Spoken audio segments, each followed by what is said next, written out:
Hoje vou contar para vocês como evitar ser assaltado no táxi, no aplicativo ou no transfer executivo. Vou dividir a minha experiência de mais de 30 anos. Gente, eu já tive umas 40 tentativas de assalto e eu escapei de todas elas. Uma vez eu fui assaltado porque eu era bem inexperiente. Eu tinha 19 anos e estava iniciando no táxi. De lá para cá, nunca mais aconteceu. Então eu tenho certeza que o vídeo vai ser interessante. Então antes de iniciar, eu te peço, amassa o like aí, que é importante para nós. Caiu de paraquedas aqui, não está inscrito, se inscreve aqui embaixo para receber o conteúdo novo que eu coloco todos os dias aqui. Conta para mim de onde assistiu o vídeo. Então, meus amigos, decidi ir um pouco para o meu ponto de trabalho porque precisava fazer umas edições, né? Colocar uns vídeos aí para vocês assistirem e isso leva tempo para editar, para postar os vídeos, para fazer capa, porque por trás, gente, dessas câmeras aqui tem muito serviço, viu? Tem gente que acha que é só gravar e colocar, né? Não é assim não.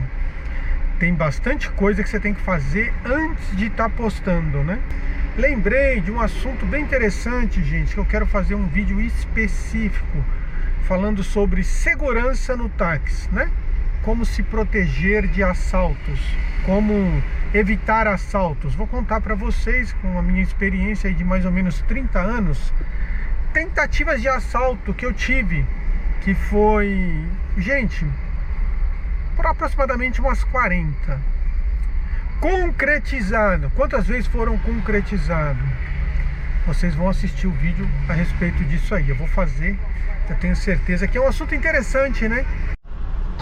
Amigos, eu iniciei no táxi, eu tinha apenas 19 anos. Gente, eu vou te contar mais ou menos, acho que era ano de 1999, eu acho que era isso, mais ou menos, tá? E eu não tinha muita experiência. Eu iniciei no táxi de frota. A gente saía batendo lata, não existia aplicativo, tá? Nenhum. Existia bater lata. Como eu iniciei em São Paulo e eu vim do interior, eu não conhecia São Paulo. Eu conhecia de ir na casa dos meus avós, de alguns tios, de vez em quando eu ia lá, tá? Não era muito.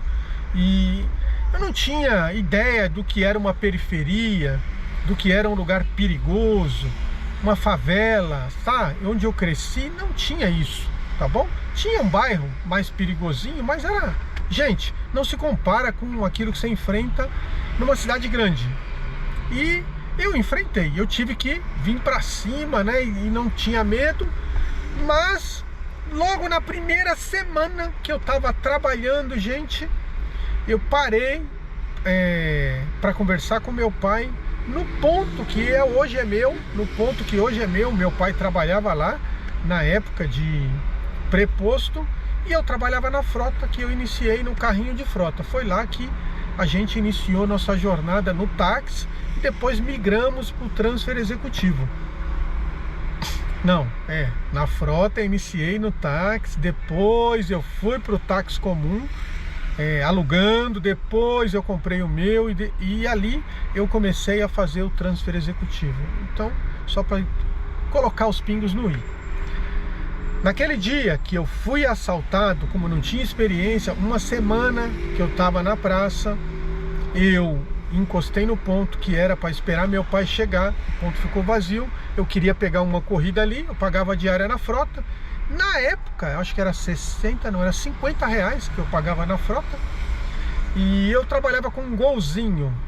Apareceu dois meninos novos ali, de uns 20 e poucos anos, terno, gravata e pastinha 007.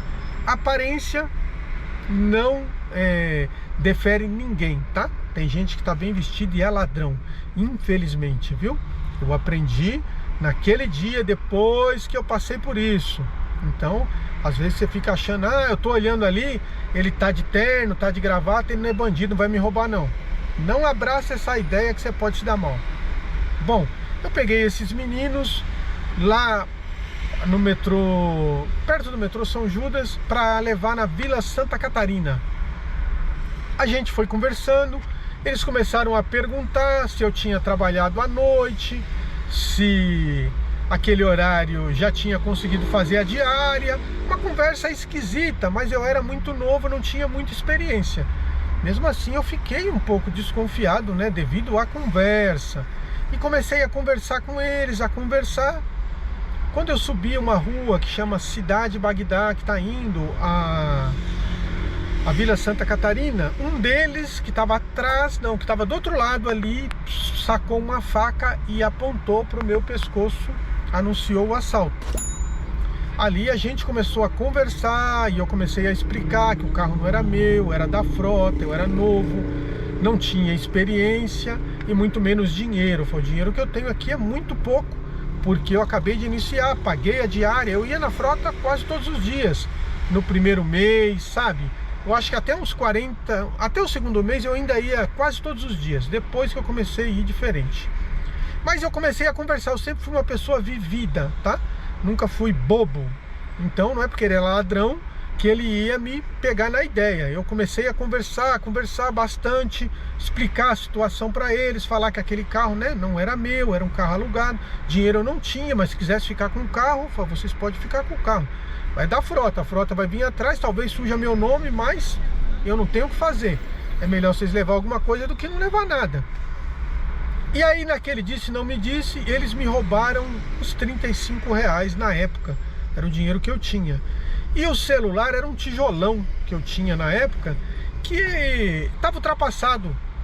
Eles mesmos nem queriam, que eu falei que eu precisava por causa dos meus clientes, pá, expliquei, porra, não leva. Mano, troquei ideia, conversei com o ladrão. Tem gente que tem medo, não abre nem a boca, né? Mas vocês sabem que eu falo pra caramba mesmo. Ele me deu espaço, eu comecei a conversar. O outro que estava do lado estava com medo, então ele falava, ô, para de conversar com ele tá levando a gente na ideia. Mas a gente conversou, ele mandou eu sair do volante e sentar no passageiro. Eu fiquei com medo, né? Eu disse, pai, esse cara vai me sequestrar, mas não tenho nada, porque eu não tinha nada, nem um pau pra dar em doido, nada, duro, é isso que eu era, um liso. E aí o cara sentou ali e andou comigo, cara, só que ele voltou sentido ponto.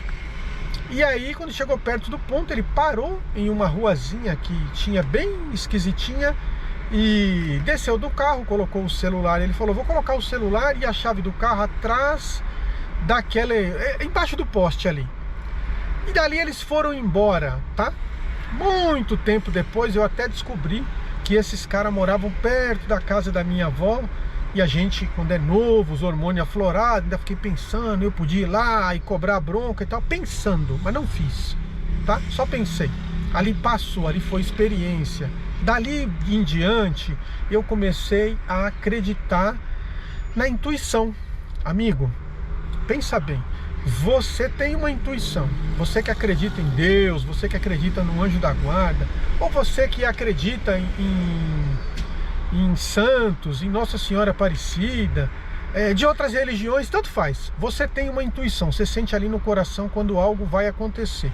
É isso que eu comecei a olhar. Desde aquele dia, eu fiquei com muito medo. Primeira semana, os primeiros 15 dias, todo mundo que me dava sinal, eu morria de medo. Eu pegava e eu ia conversando, e eu já ia falando que o carro não era meu, que era da frota. Eu fiquei assustado. E eu era um moleque, tá? Eu tinha 19 anos, não tinha... Se eu tivesse a cabeça que eu tinha hoje, não tinha passado pelo que eu passei.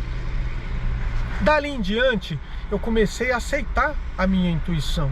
Então, sempre que alguém se aproximava de mim, e eu percebia que a pessoa, de alguma maneira, estava mal intencionada, começava a perguntar se eu tinha família, se eu saí cedo, se eu ganhei dinheiro, eu dava um jeito de pôr para fora.